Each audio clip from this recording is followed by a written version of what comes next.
Namaku Alia. Usia 42 tahun. Berstatus janda sejak 7 tahun lalu.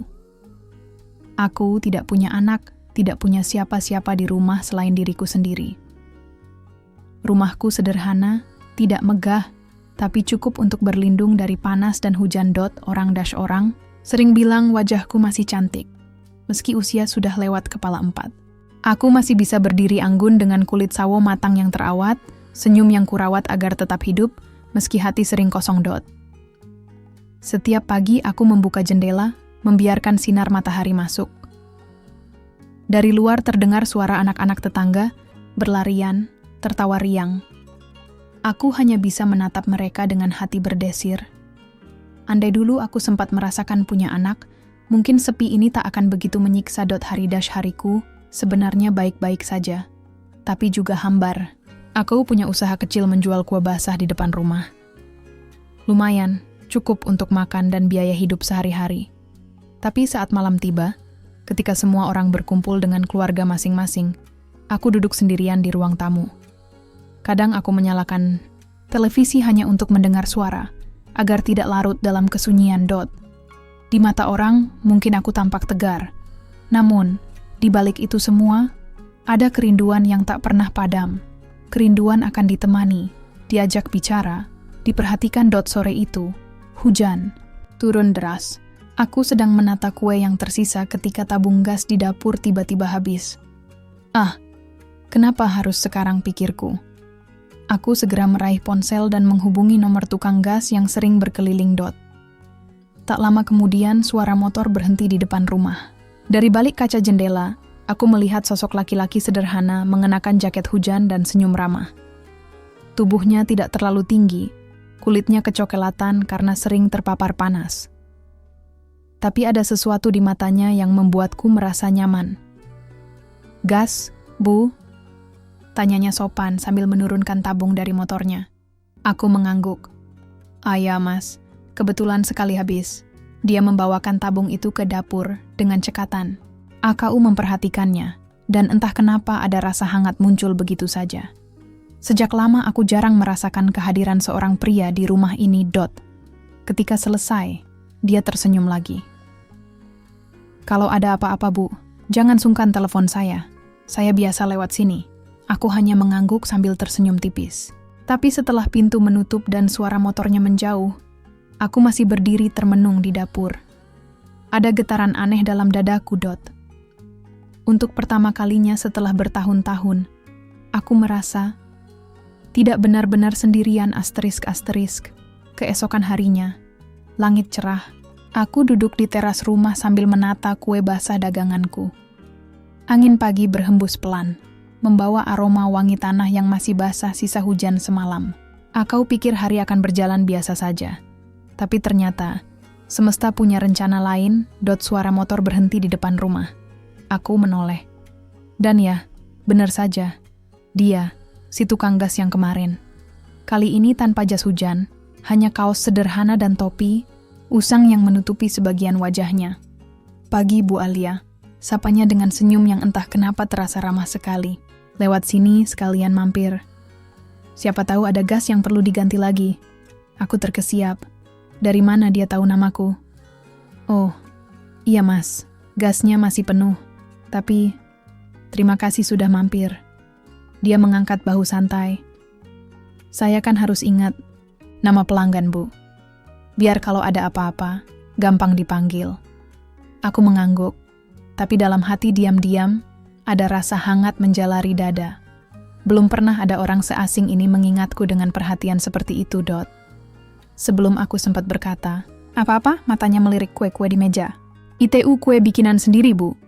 Kelihatan enak sekali." Aku tersenyum kecil. "Iya, Mas. Saya jualan setiap pagi. Kalau mau coba, silakan."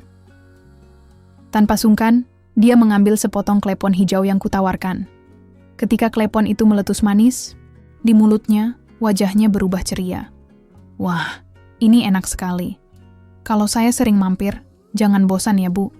Saya bisa jadi pelanggan tetap kue juga, bukan cuma gas." Aku tertawa kecil. Mungkin terlalu lama aku lupa bagaimana rasanya ditertawakan bersama orang lain. Kalau begitu, saya tunggu mampirnya, Mas. Sejenak, percakapan itu terasa sederhana. Tapi entah mengapa, hatiku seperti dipetik pelan. Ada sesuatu yang bergerak di sana, Dot. Setelah ia pergi, aku masih duduk di teras, menatap KE arah jalan kosong. Senyumnya, tawanya, bahkan caranya menyebut namaku. Semuanya menimbulkan rasa yang sulit kuredam, Dot. Untuk pertama kalinya setelah sekian tahun, aku menunggu seseorang datang KE rumah. Bukan pembeli, bukan tetangga, tapi tukang gas itu, Dot. Dan aku tak pernah tahu. Menunggu bisa jadi awal dari sebuah cerita panjang yang penuh air mata.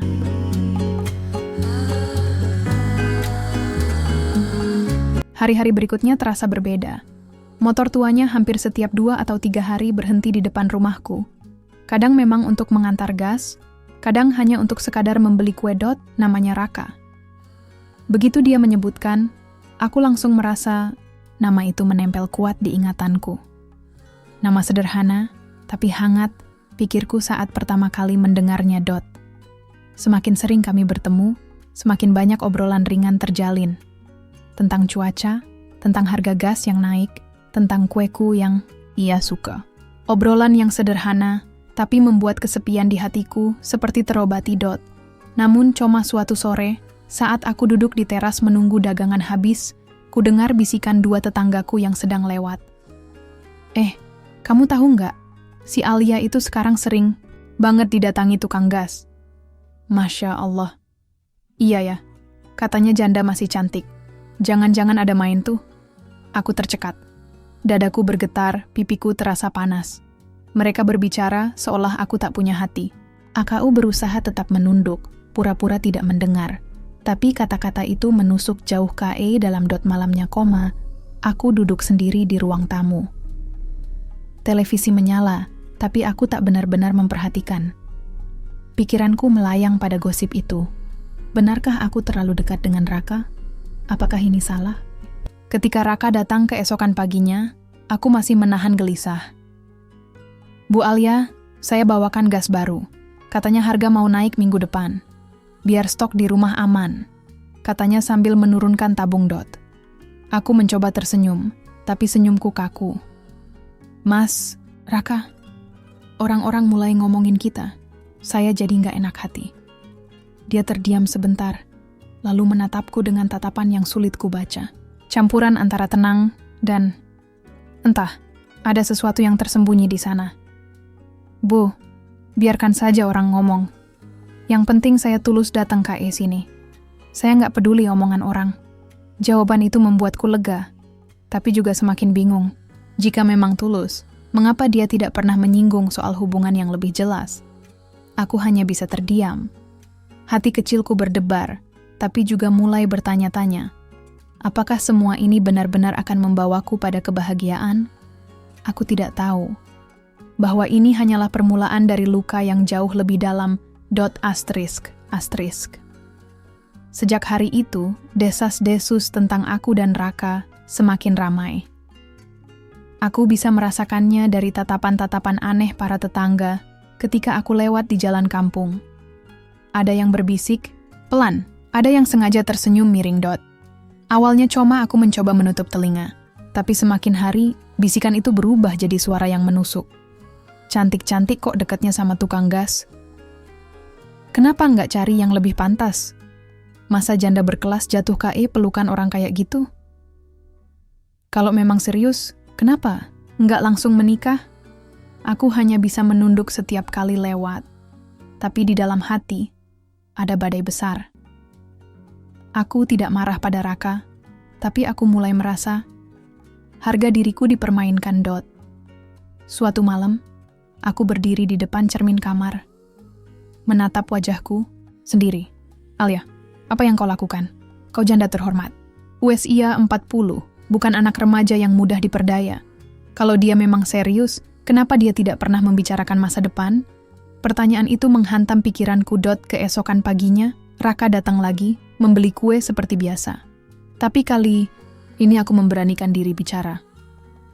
Mas Raka, saya mau tanya, kalau Mas memang sering datang ke sini, Apa Mas tidak takut orang-orang salah sangka? Dia tersenyum tenang, seakan tak terganggu sedikit pun. Biar saja, Bu. Omongan orang itu nggak penting. Yang penting saya nyaman di sini. Saya suka ngobrol sama Ibu. Itu sudah cukup. Aku tercekat. Kata-katanya manis, tapi tidak menjawab hatiku. Aku menunggu satu kalimat yang tak kunjung keluar.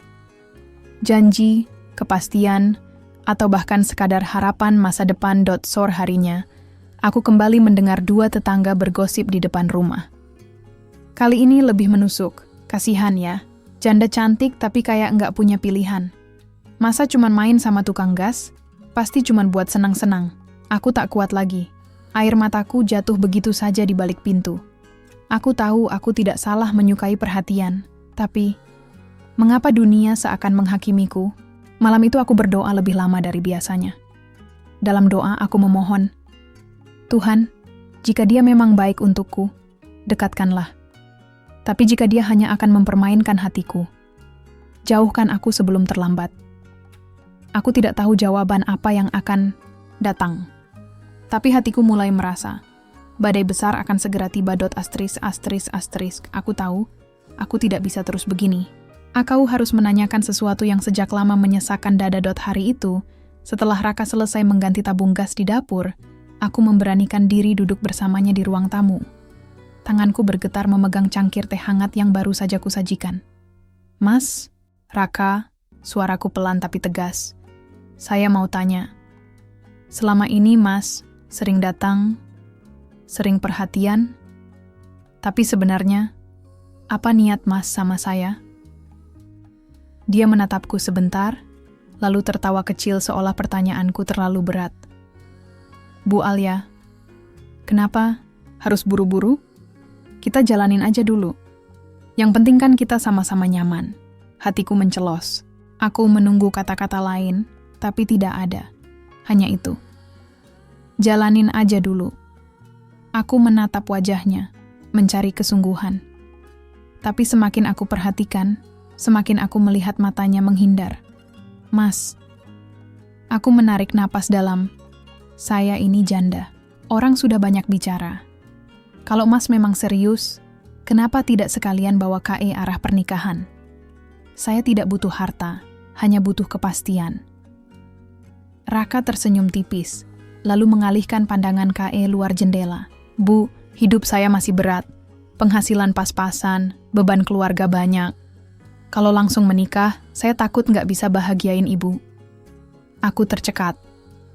Alasannya terdengar masuk akal, tapi juga seperti alasan untuk kabur. Kalau begitu, tanyaku lagi, apa artinya perhatian Mas selama ini? Apa hanya kasihan? Dia menunduk, lalu bangkit sambil meraih helm. Saya pamit dulu, Bu. Nanti kita bicarakan lagi.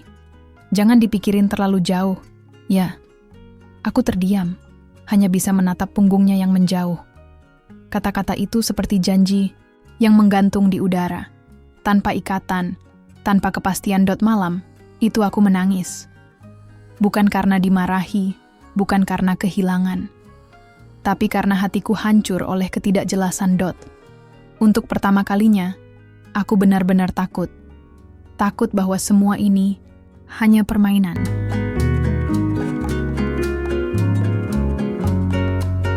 Hari-hari terasa semakin berat setelah percakapanku dengan Raka. Kata-katanya masih terngiang di kepalaku. Kita jalanin aja dulu. Aku mencoba meyakinkan diriku sendiri bahwa ia memang punya niat baik, bahwa ia hanya menunda karena kondisi hidupnya yang sulit. Tapi jauh di lubuk hati, aku tahu, seorang pria yang benar-benar mencintai tidak akan menggantungkan wanita yang ia sayangi. Meski begitu, aku tetap menaruh harapan. Aku bayangkan suatu hari nanti, Raka akan mengetuk pintu rumahku, membawa cincin sederhana, lalu berkata, Alia, mari kita jalani hidup ini bersama. Bayangan itu membuatku tersenyum sendiri setiap malam sebelum tidur. Aku mulai menyiapkan diri. Aku belajar memasak lebih banyak menu, seolah bersiap menjadi istri kembali. Aku bahkan mulai menabung, meski sedikit, untuk berjaga-jaga jika benar-benar ada pesta kecil di rumah ini. Namun coma kenyataan tak pernah seindah khayalan Dot. Setiap kali aku menyinggung tentang masa depan, Raka selalu menghindar. Pernah sekali aku memberanikan diri bertanya, "Mas, kalau benar-benar serius, kapan kira-kira Mas siap melamar saya?" Dia hanya tertawa, menepuk pundakku, lalu berkata, "Bu Alia, jangan dipikirkan terlalu cepat. Nanti juga waktunya tiba sendiri." Jawaban itu membuatku diam, menunduk, mencoba menelan kecewa Dot. Di luar, gosip tetangga tak juga reda. Bahkan semakin keras. Ada yang bilang aku terlalu mudah percaya, ada yang bilang aku hanya dipermainkan Dot. Aku tidak peduli. Aku hanya ingin percaya pada Raka. Aku ingin membuktikan pada dunia bahwa seorang janda masih pantas bahagia, masih pantas dicintai Dot malam itu. Setelah sholat, aku berdoa dengan air mata. Ya Tuhan, jika benar dia jodohku, kuatkan aku menunggunya. Tapi jika bukan, tunjukkanlah padaku lebih cepat, sebelum hatiku semakin dalam terluka. Aku tidak tahu doa itu akan dijawab dengan cara yang pahit. Tapi saat itu, aku masih percaya bahwa Raka adalah harapanku. *****. Aku sudah tidak bisa lagi hanya menunggu. Waktu berjalan, gosip semakin tajam, dan aku semakin merasa diriku digantung tanpa kepastian. Sore itu, ketika Raka datang untuk membeli kue, aku memberanikan diri bicara lebih serius. Kami duduk di teras, ditemani suara ayam tetangga yang berkokok. Aku menggenggam cangkir teh panas, sementara hatiku bergetar. "Mas Raka," ucapku pelan tapi tegas, "saya bukan remaja lagi. Saya sudah melewati banyak hal dalam hidup. Kalau Mas memang sayang sama saya, tolong buktikan. Bawa hubungan ini ke arah yang jelas." Raka terdiam. Wajahnya tidak seceria biasanya. Ia menunduk, memainkan jari-jarinya di atas meja.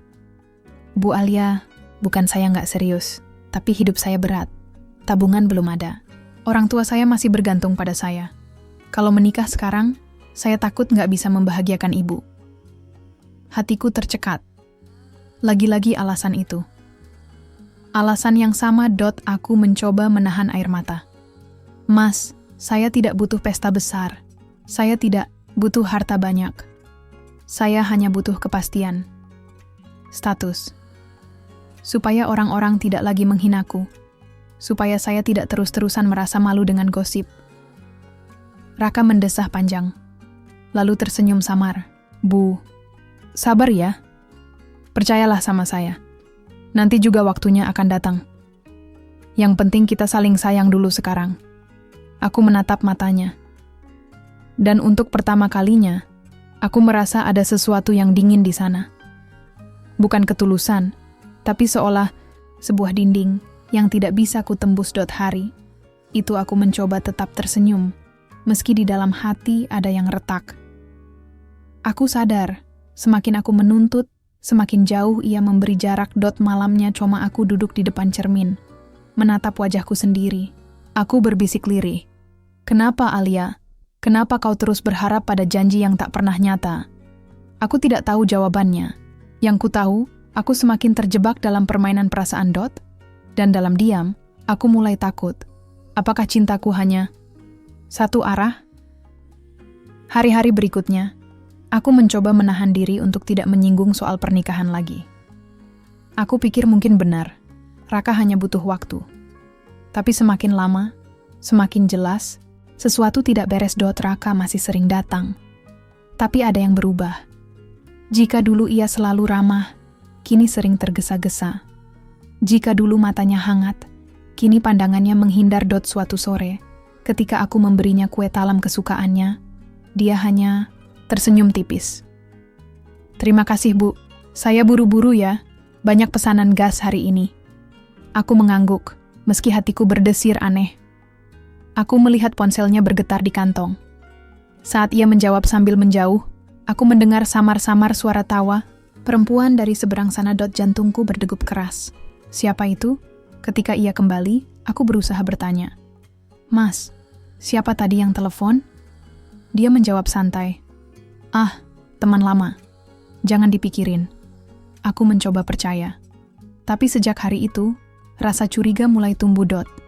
Di sisi lain, gosip tetangga, semakin panas. Ada yang bahkan berani bicara langsung kepadaku. Alia, jangan mau dibohongi tukang gas itu. Kalau dia serius, dari dulu sudah melamar. Jangan sampai kamu hanya dipermainkan. Aku diam. Tapi kata-kata itu seperti palu besar menghantam kepalaku, Dot.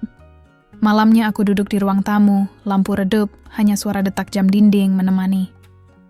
Aku teringat semua ucapannya. Jangan buru-buru. Nanti waktunya tiba. Yang penting, kita nyaman dulu. Semua terasa seperti kalimat kosong. Manis di bibir, tapi pahit di hati, Dot. Aku mulai bertanya pada diriku sendiri. Apakah aku jatuh cinta pada ketulusan, atau hanya pada rayuan? Dan untuk pertama kalinya aku merasa takut kehilangan diriku sendiri. Takut bahwa aku bukan sedang dicintai, tapi sedang dimainkan.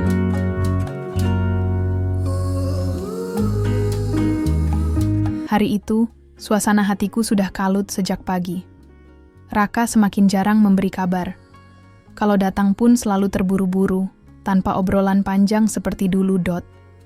Aku merasa harus mendapatkan kepastian.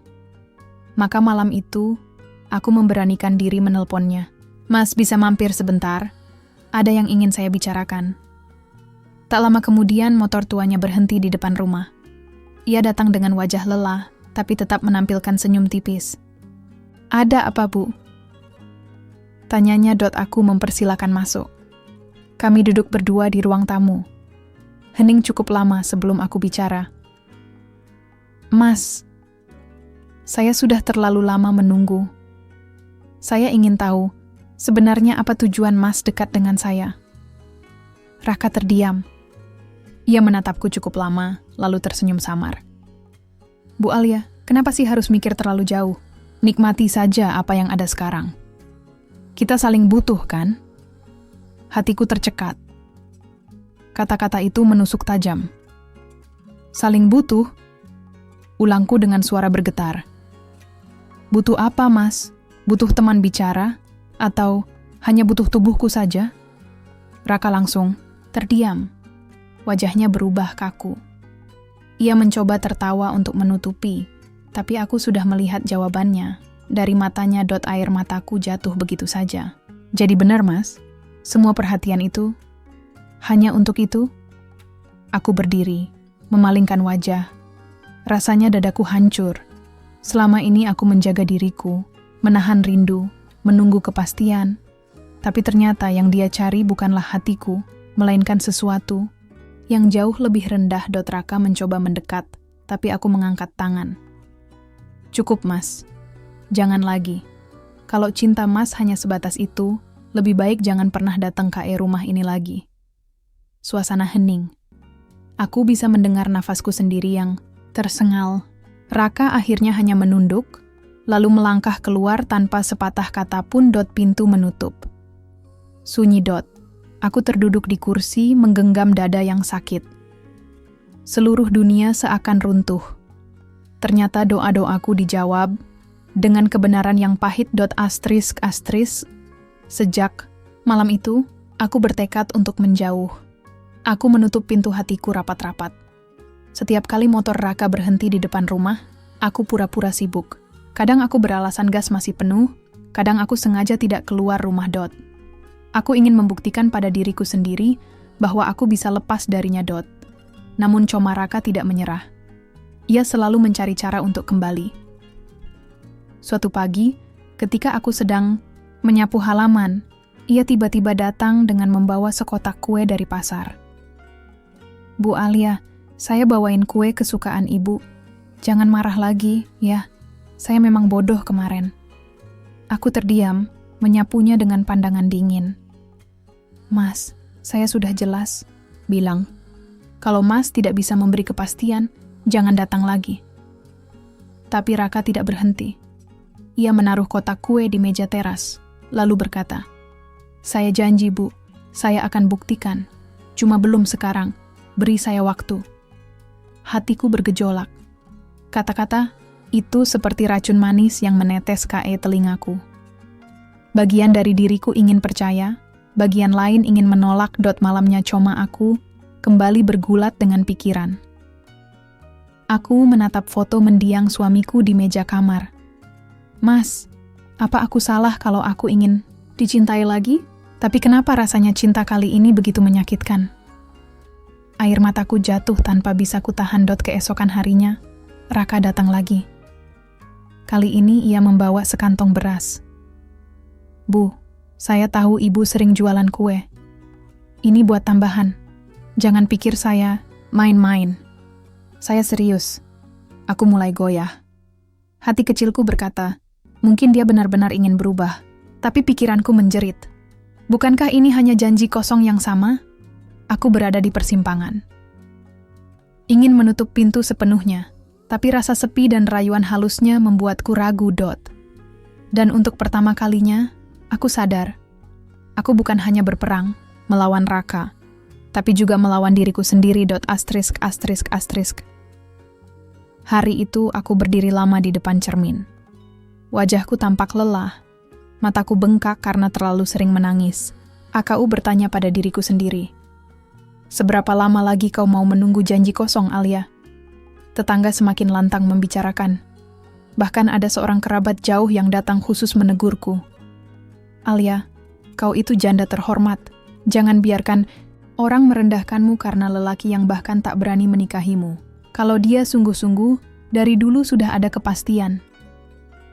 Kata-kata itu menamparku keras. Sore harinya, Raka datang lagi. Dengan senyum yang berusaha hangat, ia berkata, Bu Alia, jangan dengarkan orang lain. Percayalah sama saya. Saya sayang sama ibu. Saya butuh ibu. Aku menatap matanya lama sekali. Hati kecilku ingin sekali percaya, tapi bagian lain dari diriku sudah lelah. Mas, kataku lirih. Sayang itu bukan hanya kata-kata. Sayang itu ditunjukkan dengan tindakan, dengan keberanian. Raka diam. Ia hanya menunduk, seakan mencari alasan baru. Tanganku gemetar, tapi aku tahu aku harus memilih. Jika aku bertahan, aku akan terus dihantui luka dan gosip. Jika aku pergi, aku akan kembali sendiri.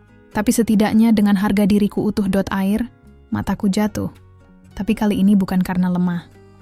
Aku tahu, aku harus memilih jalan yang paling sulit, melepaskannya sepenuhnya.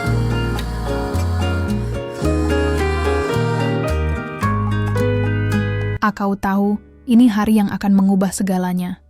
Ketika Raka datang sore itu, aku sudah menyiapkan hati. Ia membawa senyum seperti biasa, seolah tak ada yang salah. Bu Alia, saya bawa gas baru. Sama sekalian beli kue, ya? Saya kangen ngobrol.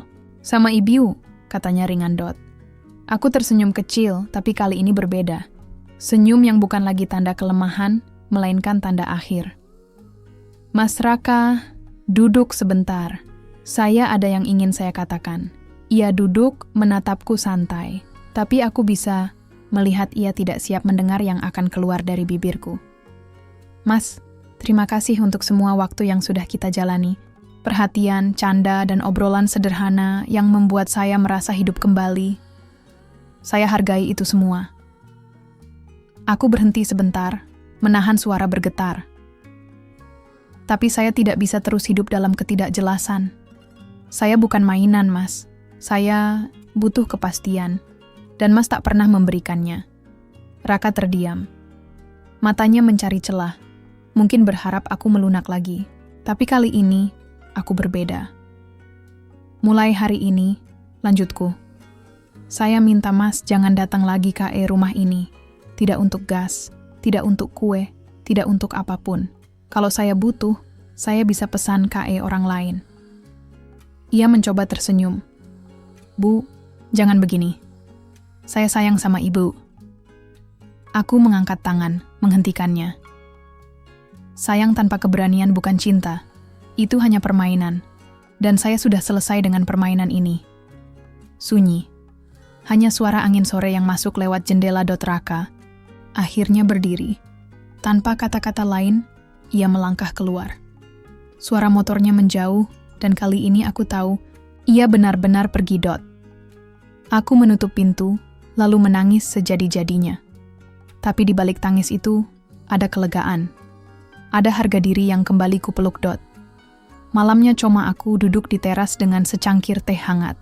Bintang bertaburan di langit. Untuk pertama kalinya setelah sekian lama, aku merasa bebas. Sepi masih ada. Tapi sepi itu tak lagi terasa menakutkan. Karena aku tahu, aku lebih baik sendiri daripada dipermainkan. Sejak aku menutup pintu untuk Raka, hari-hariku terasa berbeda. Awalnya, aku merasa hampa.